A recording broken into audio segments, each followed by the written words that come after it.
Bom, então como a gente estava falando dessa ideia dessa lógica do Estado Nacional capilarizada, eu acho que um ponto fundamental para a gente pensar como uma organização que atua em prol da migração, né? Que atuar com a migração, na verdade, não necessariamente é atuar somente com o migrante, certo? Se a gente está falando desse pensamento de Estado que penetra cada tipo de relacionamento com o estrangeiro no nosso local de destino, atuar com a migração também é atuar com a sociedade de recepção, certo? Então, por meio da conscientização, sensibilização, enfim, qualquer conceito que queira se dar, eu não gosto muito dessa ideia de sensibilização, acho que isso requer algo quase um pedir por favor para que as pessoas se atentem àquilo, e muitas vezes está carregado de uma dramaticidade para sensibilizar que acaba figurando o migrante como um coitado, como aquele que está sofrendo, e migrante não é coitado, não é assim, né, que funciona.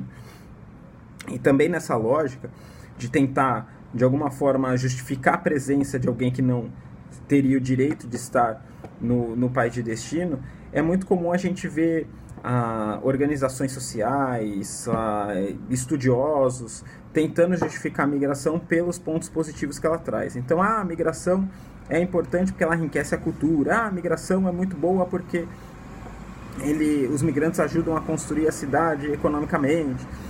Só que, na verdade, esse equilíbrio de vantagem e desvantagem são duas faces da mesma moeda, certo? Porque a partir do momento em que as vantagens seja percebida como desvantagem pela sociedade de destino, aí também se cria uma justificativa para que o migrante seja ou expulso ou não seja mais bem quisto no local de destino. Então também eu não gosto muito dessa ideia de justificar a presença do migrante, que de alguma forma acaba justamente corroborando com essa lógica nacional. O migrante ele vai ser visto como aquela anomalia que nunca vai ser enxergada a sua presença como natural e legítima, mas vai precisar sempre ser naturalizada e legitimada. E isso é um problema, certo? É um problema porque você reforça, ainda com boas intenções, a ideia de que o migrante ele não é daqui. Então você justifica, não, ele pode ficar aqui porque, né, tem algo a acrescentar. E se ele não tiver o que acrescentar desse ponto de vista cultural e econômico, se ele não quiser, né, se ele quiser, tiver pautado por outra lógica, então é um pouco perigoso essa ideia de justificar a migração por meio de uma vantagem. Bom, então partindo aí para uma última conceituação, eu estou tentando ler aqui para ver o que falta, se falta alguma coisa. Bom, então, pegando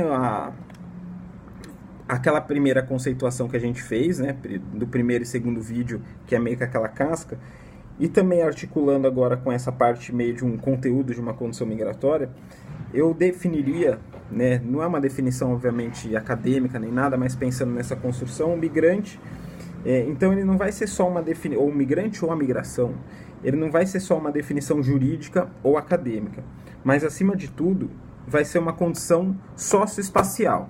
E aí eu lembro da Nai toda vez que eu falo condição socioespacial. Mas é socioespacial porque esse componente dos lugares qualitativos é muito forte na migração, certo? Como a gente falou.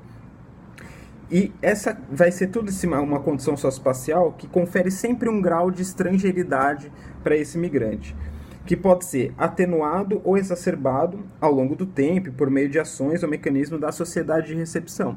Então, por mais que juridicamente se fale, por exemplo, na política migratória, saímos do Estatuto de Estrangeiro e agora temos uma política migratória, a palavra estrangeiro foi tirada e tudo mais.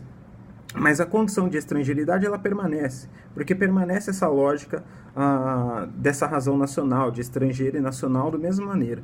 Claro, isso pode ser atenuado ou isso pode ser exacerbado, mas essa condição de estrangeiridade está muito além das nossas possibilidades de ação. Eu acho que isso também é importante para a gente também não se frustrar ou achar que pode mais do que realmente pode.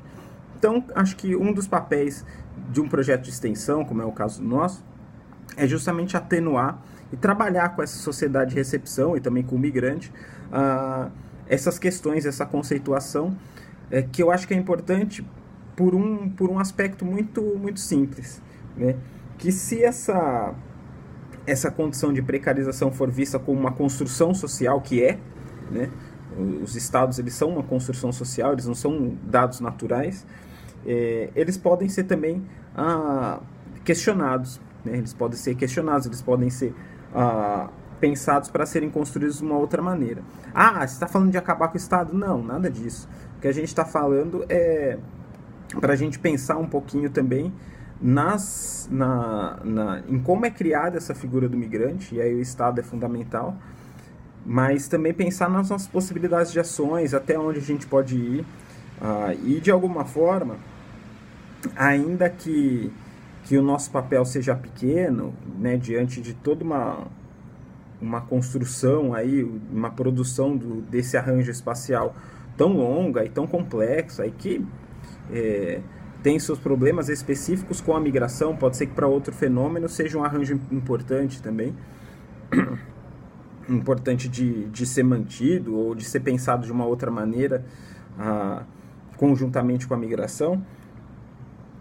Mas para a gente, eu acho que é importante ter esse horizonte de limitação, mas sem perder a utopia, né? Porque quando a gente atua com essas questões sociais, essas questões de minorias, de precarização, de inserção na sociedade, eu acho que se a gente perder a utopia, a gente cai numa angústia, e cair na angústia é o primeiro passo para a gente se frustrar, para ficar mal e tomar aquilo de uma maneira negativa que não é para si.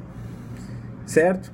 Bom, então eu tentei fazer por meio desses vídeos um apanhado, tomara que possibilite algum debate aí para vocês, que isso não é um conceito fechado, óbvio que não, isso é minha construção conceitual do fenômeno, utilizando alguns autores, algumas coisas que eu leio e com o que eu vejo na realidade, mas isso não impede que outras situações sejam debatidas para adaptar o conceito, para flexibilizá-lo, negar algumas coisas, abrir para outras, certo?